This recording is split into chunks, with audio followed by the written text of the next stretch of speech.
2027 का चुनाव बड़ा मजेदार होने वाला है, क्योंकि बहुजन समाज पार्टी पूरी ताकत लगा रही है कि 2027 का चुनाव वो जीत जाए। बीएसपी की जो हेड है मायावती, उन्होंने कल मुस्लिम भाईचारा कमेटी की एक बैठक की। करीब 450 मुस्लिम प्रतिनिधि जो है, उनके जो वर्कर्स हैं, उन्होंने बुला करके लाया और मायावती जी को करीब 1.5 घंटे उन्होंने सुना। मायावती ने जो कल फार्मूला बताया वो है तो वैसे अगर गणित के हिसाब से देखा जाए तो बहुत ही अच्छा है।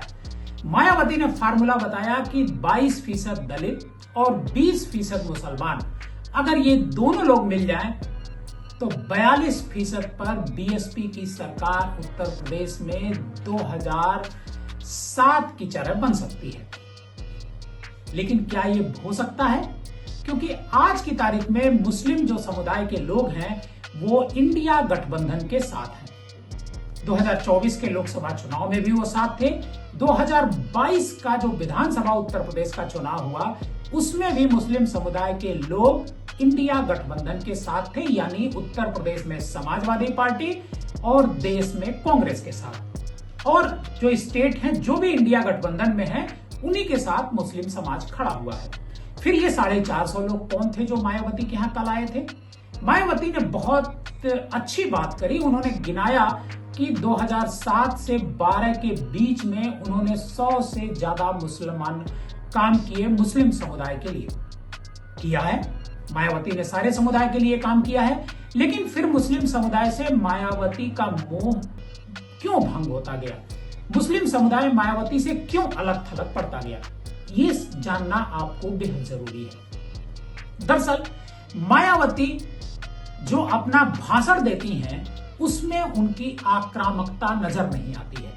वैसे तो उनकी वर्किंग स्टाइल बेहद आक्रामक है। जब कभी भी कोई काम करती हैं, फैसले लेती हैं, कुर्सी पर बैठी रहती हैं तो बहुत ही आक्रामक रहता है और बिना किसी भेदभाव को एक्शन लेती हैं। एक बार की बात है कि उनकी पार्टी के ही सांसद ने एक गरीब व्यक्ति की झोपड़ी गिरा दी थी। सांसद को मायावती ने लखनऊ बुलाया अब से मिलने के लिए। सांसद जी बड़ा खुश हो गए कि मायावती जी से मैं मिलने जा रहा हूं। मायावती 5 केडी पर बैठी रहती हैं। मायावती के बंगले पर वो पहुंचते हैं, वेटिंग रूम में बहन जी से मिलने का इंतजार कर रहे होते हैं। लेकिन आता कौन है? हजरतगंज कोतवाली पुलिस और उस जिले के जो, उस इलाके के जो एएसपी होते हैं, सीओ होते हैं, ये लोग आते हैं और सांसद महोदय को गिरफ्तार कर लिया जाता है। उनकी मुलाकात बहन जी से नहीं हो पाती है। तो काम करने में तो स्ट्रिक्ट हैं, लेकिन वो जो फैसले लेती हैं, वो जो बातें करती हैं, वो थोड़ा अलग करती हैं। उन पर बीजेपी के साथ सरकार बनाने का आरोप लगता है। अभी उन्होंने कांसीराम जी की पुण्यतिथि पर एक रैली की थी और उस पर रैली में उन्होंने योगी आदित्यनाथ सरकार की जम करके तारीफ की।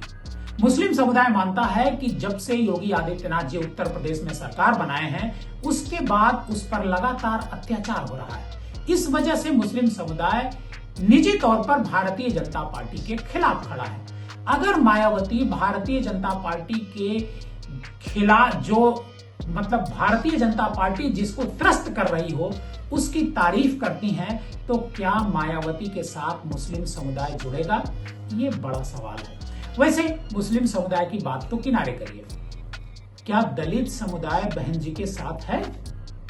बिल्कुल नहीं है। 2022 का इलेक्शन हम देखते हैं तो 2022 में 12% वोट बहन जी को मिलता है, लेकिन 2024 में ये वोट जो है 9.5% के आसपास आ जाता है। मतलब इसमें भी 2.5 से 3% की गिरावट हो जाती है। और बहन जी ने कल मीटिंग में बताया कि 22% दलित समुदाय के लोग हैं। तो फिर ये बाकी जो दलित समुदाय के लोग हैं, ये बहन जी से छिटक करके किसको वोट दे रहे हैं? क्या वो फिर बहन जी के पास वापस आ सकते हैं? आ सकते हैं, अगर बहन जी का आक्रामक रुख भारतीय जनता पार्टी के खिलाफ हो। लेकिन वो भारतीय जनता पार्टी के खिलाफ आक्रामक रुख नहीं अपनाती हैं, बल्कि आक्रामकता उनकी दिखती है समाजवादी पार्टी और कांग्रेस की तरफ। जो रैली उन्होंने की थी कांसीराम जी के कार्यक्रम में, उस पर भी उन्होंने समाजवादी पार्टी और कांग्रेस पर कई गुना ज्यादा हमला बोला। बीजेपी पर हमले की बौछार नहीं की बल्कि उसकी तारीफ करी। ऐसे में क्या मुस्लिम समुदाय बहन जी के साथ जुड़ेगा? ये थोड़ा सा मुश्किल लगता है, लेकिन एक चर्चा तो शुरू ही हो गई है। क्या बहन जी वाकई 2027 में सरकार बनाना चाहती हैं या फिर बात कुछ और है? आप पब्लिक न्यूज टीवी देख रहे थे।